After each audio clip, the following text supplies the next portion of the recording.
Oke, selanjutnya kita akan melakukan low pass filtering. Nah, low pass filtering itu seperti yang saya jelaskan sebelumnya, kita gunakan untuk memperhalus gambar input ya.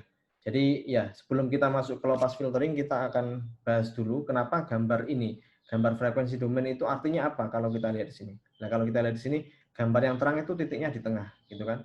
Gambar yang terang ini itu menunjukkan bahwa gambar ini itu merupakan frekuensi yang nilainya rendah.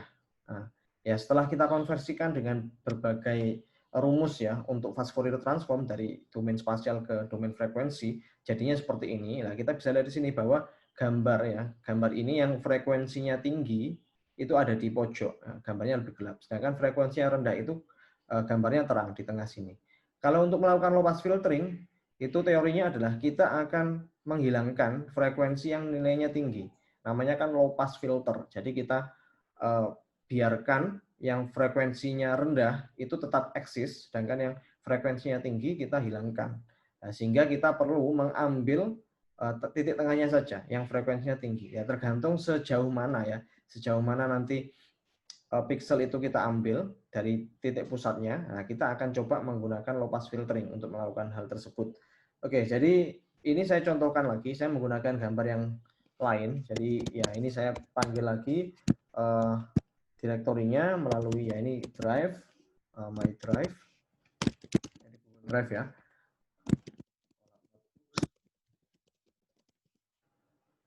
data ya, DATA-nya besar. Oke, setelah itu img sama dengan cv2.imread ya, direktorinya tadi, koma dengan ya ini yang saya ambil merupakan gambar sebuah huruf ya, karakter. Nah, silakan nanti Anda download ulang ya dataset yang ada di Google Classroom, kalian download ulang. Setelah itu nanti di-upload ulang lagi di Google Drive, di akun Google Drive Anda masing-masing seperti itu. Nah, seperti biasa kita konversikan ya. Saya tidak menggunakan variabel yang berbeda untuk image yang grayscale-nya. Saya gunakan variabel yang sama saja. Nah, CV2, CVT, color, img, CV2, CV2 dot color underscore bgr to green. Nah, kita tes dulu apakah gambarnya sudah muncul. Cmap sama dengan gray.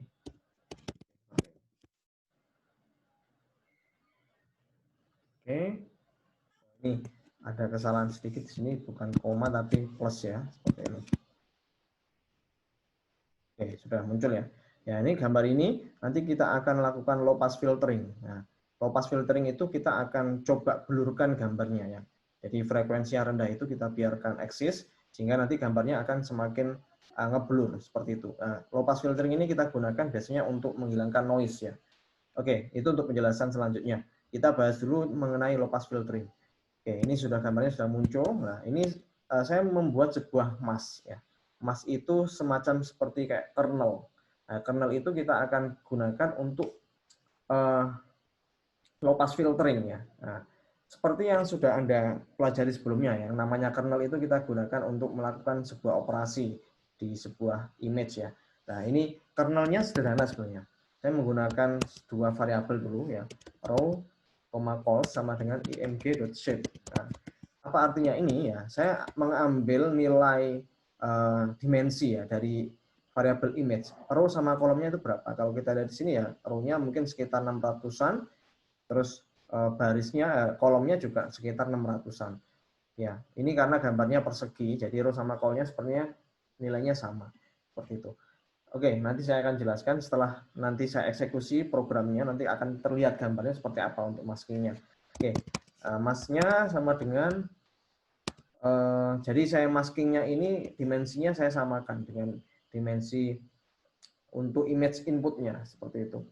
Nah, oke, sebelum saya bikin masknya, saya panggil variabel lagi, namanya zero. Nah, zero ini merupakan rows dibagi dengan 2. Nah, tapi saya konversikan, saya casting ke dalam bentuk integer seperti itu. Begitu juga untuk si-call. Nah, si-call ini merupakan kolom yang saya bagi dengan 2. Nah, kalau misalnya nilainya genap atau nilainya ganjil maksud saya, pasti nanti akan dibulatkan ke bawah seperti itu. Oke, ini call-nya saya bagi dengan 2 juga. Call bagi 2 seperti ini. Nah, untuk maskingnya ini, nah, saya menggunakan NP.0 seperti yang Anda pelajari di pertemuan pertama ya. Jadi saya membuat sebuah masking dengan nilainya itu 0. Kalau 0 berarti nilainya hitam ya, gambar pixelnya. Seperti itu. Nah, tapi dengan parameter, ya parameternya rows, calls ya, np.unsigned integer 8. Oke, jadi untuk nilainya itu saya kasih dengan tipenya itu unsigned integer 8 bit ya. Oke. Nah, setelah itu masking ya, mas dengan indeks 0 dikurangi dengan 30. Oke, nanti akan saya jelaskan apa artinya ini.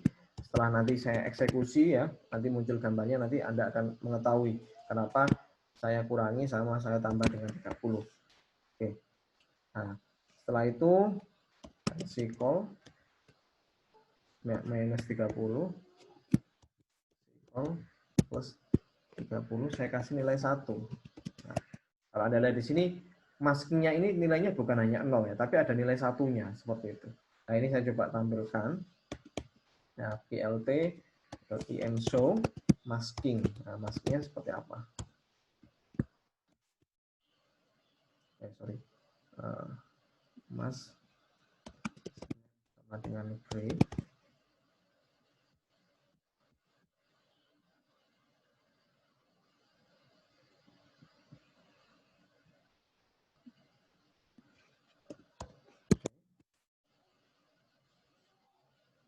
Ini kurang Anda petik ya. Oke. Nah, Anda lihat gambarnya seperti ini maskingnya. Kenapa kok nilai yang tengah ini nilainya 1 ya? Gambarnya terang. Nah, ini kembali kita ke yang sebelumnya. Yang akan kita passing ya, yang akan kita biarkan eksis itu adalah frekuensi yang nilainya rendah. Sehingga nanti frekuensi domain ini ya, ini frekuensi domain untuk gambar anjing, tapi sebenarnya nanti kita nggak gunakan ini, tapi kita gunakan frekuensi domain dari gambar yang huruf tadi. Nah, intinya adalah nanti kita akan kalikan ya masking ini dengan ini, kita akan kalikan domain frekuensi itu dengan maskingnya. Sehingga nanti nilai yang tengah ya, yang nilainya tengah itu kita kalikan. Sehingga kalau kita kalikan dengan nilai 1 kan hasilnya tetap 1. Hasilnya tetap sama. Sehingga nanti yang akan kita ambil itu hanya ininya saja. Hanya frekuensi yang rendah saja. Sedangkan frekuensi yang tinggi kita kalikan dengan 0. Nah, jadi nilainya hitam nanti. Nah, oke, nanti kita akan coba lihat ya. Seperti apa untuk implementasinya setelah kita lakukan low pass filtering menggunakan domain frekuensi. Oke, ya seperti biasa ini saya hapus dulu. Nah, kita perlu konversikan dulu gambar karakter tadi ya ke dalam domain frekuensi ya. Kita gunakan seperti sebelumnya NP FFT ya, FFT itu kita gunakan untuk konversi IMG yang sudah kita konversikan dalam bentuk gray tadi, kita konversikan ke dalam domain frekuensi. Oke, dengan parameter IMG, terus kita shiftingkan ya. Nah, shift sama dengan np.fft shift ya. Nah, dengan parameter img underscore fft. Nah, setelah itu untuk magnitude spektrumnya. Magnitude spektrum kita gunakan agar mempermudah mata kita untuk melihat ya, hasil domain frekuensinya. Nah, 20 dikali dengan np.log ya. Parameter nprds img shift. Oke. Oke, nah ini kita sudah dapatkan ya untuk gambar frekuensi domainnya. Ya, kita coba tampilkan saja dulu ya. Ini tinggal copy paste saja di gambar sebelumnya. Ini saya copy untuk memperlihatkan hasil konversi domain spasial ke domain frekuensi untuk gambar karakter. Ini saya ganti dengan IMG. Dengan ini saya ganti dengan spektrum. Oke. Oke, jadi seperti ini ya untuk gambar domain frekuensinya. Nah, nanti ini kita akan proses ya, gambar yang domain frekuensi ini kita akan proses. Kita akan kalikan dengan masking yang sudah kita buat sebelumnya agar kita passingkan ya, passingkan frekuensi yang low, yang rendah di tengah. Oke. Nah, setelah itu yang kita lakukan ya. Jadi yang kita lakukan seperti yang saya jelaskan sebelumnya, kita punya dua variabel di sini, magnitude spectrum sama IMG shift. Seperti yang saya jelaskan sebelumnya, magnitude spektrum ini hanya gambar imajiner ya, bukan gambar real. Ini hanya mempermudah kita untuk melihat hasil domain frekuensinya. Namun yang akan kita proses itu yang ini, IMG shift ini yang akan kita proses ya, yang akan kita kalikan dengan domain frekuensinya seperti itu. Nah, yang akan kita kalikan dengan maskingnya. Jadi yang kita lakukan adalah ya ini saya membuat variabel baru lagi di sini. Ini saya cut dulu saja. Saya cut dulu. Nah, ini saya mau bikin variabel baru lagi. Saya namai dengan LPF_shift. Ya. Oh, sorry. Saya bikin lagi ini aja, IMG shift underscore after filter. Nah, ini artinya adalah IMG shift ini kita kalikan dengan maskingnya. Nah, ini jadi yang operasinya adalah IMG shift ya, kalikan dengan masknya seperti ini. Nah, begitu juga untuk magnitude spektrumnya. Ini kita juga kalikan ya, magnitude spektrum after filter ya, after filter ini sama ya, magnitude spektrum saya kalikan dengan maskingnya. Oke, kenapa kok kita tetap kalikan ya magnitude spektrum ini? Padahal ini kan gambar imajiner, nggak akan kita proses. Nggak apa-apa, kita coba lihat saja. Kita coba gunakan ya untuk melihat kira-kira setelah di filtering itu, apakah low pass filtering itu ya memang benar-benar mempasingkan domain frekuensi yang rendah. Ya. Oke, tapi nggak apa-apa, kita tetap kalikan dulu. Oke, nah setelah itu kita inversekan ya ini.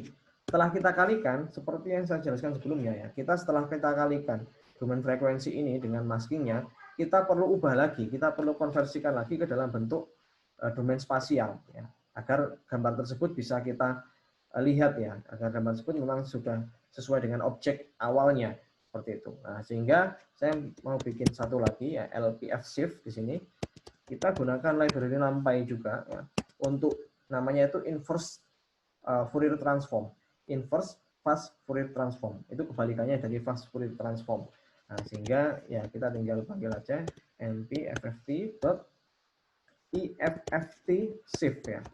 Nah, FFT shift itu inverse fast Fourier transform. Nah, kita shiftkan dulu ya, kita shiftingkan dulu. Karena sebenarnya kan tadi gambarnya itu yang harusnya gambar frekuensi rendah itu di pojok ya. Itu kan harusnya di pojok. Nah, setelah kita shifting kan tadi jadinya di tengah kan ya. Sebelum kita inversekan ke dalam bentuk domain spasial, kita inverse shift-nya dulu. Shift-nya kita kembalikan ke pojok dulu. Nah, jadi seperti itu. Jadi ini saya gunakan magnitude spektrum ya. Spektrum after filter. Nah, ini untuk gampang lebih mudah bagi kita untuk melihatnya. Nanti walaupun yang akan kita gunakan bukan magnitude spektrumnya, tapi IMG shift after filternya. Oke, tapi nggak apa-apa, kita coba dulu. Nah, sedangkan yang realnya, ini yang realnya. Real LPF shift itu sama dengan np.fft.ifft shift. Nah, ininya kita ganti dengan IMG underscore shift after filter ya, after filter. Ya, tapi yang akan kita tampilkan yang ini. Kalau ini kita tampilkan percuma, kita nggak bisa melihat kan gambar yang real itu. Sehingga yang kita akan tampilkan yang ini yang dari magnitude spektrumnya. Oke, setelah itu, oke mungkin ini saya kasih komen saja biar mempermudah Anda untuk ya mengingat ya ini kita gunakan untuk konversi ya, konversi domain spasial ke domain frekuensi ini. Sedangkan ini untuk operasi low pass filter di domain frekuensi. Setelah itu yang ini inverse ya, konversi domain frekuensi ke domain spasial kembali. Cuman untuk yang bagian ini, yang bagian satu ini kita gunakan untuk inverse shiftingnya ya, inverse shift. Nah, Oke. Nah, setelah sudah ini ya langkah yang selanjutnya yang kita lakukan, setelah kita inverse shift ya, kita lakukan inverse fast Fourier transform. Jadi inverse fast Fourier transform seperti ini. Nah, yang kita lakukan, kita gunakan variabel img back ya, sama dengan np.fft.ifft2 real LPF shift. Nah, ini yang untuk gambar realnya. Sedangkan untuk yang ya img back-nya ini saya konversikan ke bentuk itu ya positif ya, sehingga tidak ada nilai yang negatif. Saya kasih dengan img underscore back seperti ini. Oke. Ya, ini mungkin kita coba lihat terlebih dahulu hasilnya seperti apa ya. Oke, jadi yang ini kita copy saja untuk gambar yang ini.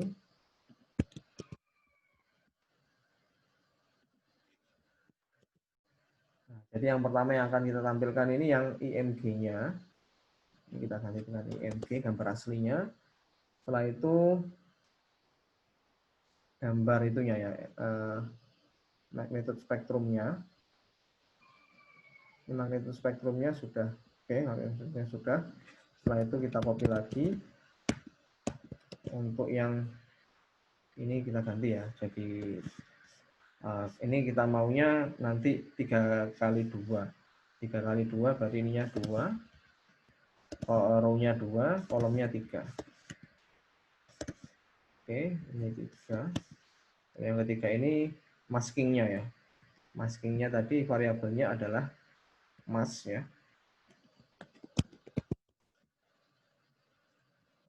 Itu untuk yang gambar keempat ini ada di row keempat ya. Row kedua itu yang akan kita tampilkan adalah magnitude spectrum after filter. Nah, setelah kita kalikan nanti, setelah dieksekusi mungkin Anda akan lebih memahami. Oke. Nah, setelah itu untuk yang gambar kelima adalah LPF shift ya.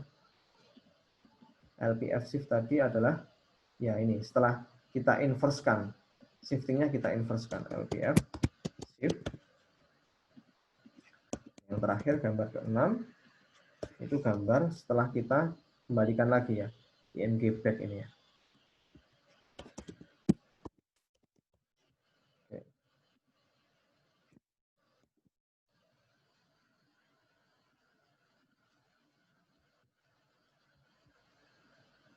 Oke.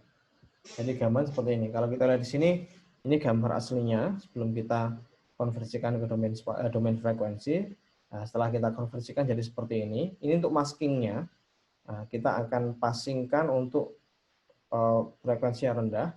Nah, setelah kita kalikan, ini sama ini kan kita kalikan. Jadi yang kita ambil itu yang gambar yang tengahnya saja. Nah, ini jadinya seperti ini. Setelah itu kita inverse shift. Nah, inverse after shifting ya. Jadi kita kembalikan lagi ke pojok ya. Setelah itu kita kembalikan lagi ke domain spasial. Nah, kalau kita lihat di sini gambarnya itu lebih blur ya dibandingkan dengan gambar yang aslinya seperti ini. Kalau kita menggunakan domain frekuensi. Ya, ini contoh sederhana untuk filtering di domain frekuensi. Walaupun nanti ada beberapa yang lebih kompleks ya untuk menghilangkan noise ya. Jadi noise itu bukan hanya gambar yang titik-titik, misalnya ada gambar terus ada titiknya di tengah, itu ya kita sebut sebagai noise. Tapi noise itu banyak ya, tipenya ada salt and pepper, ada periodic dan lain sebagainya. Dan ada beberapa noise itu yang bisa kita hilangkan hanya dengan menggunakan domain frekuensi. Nah, ini contoh sederhana saja untuk memperjelas ya teori tentang domain frekuensi sama metode cara penggunaannya seperti itu.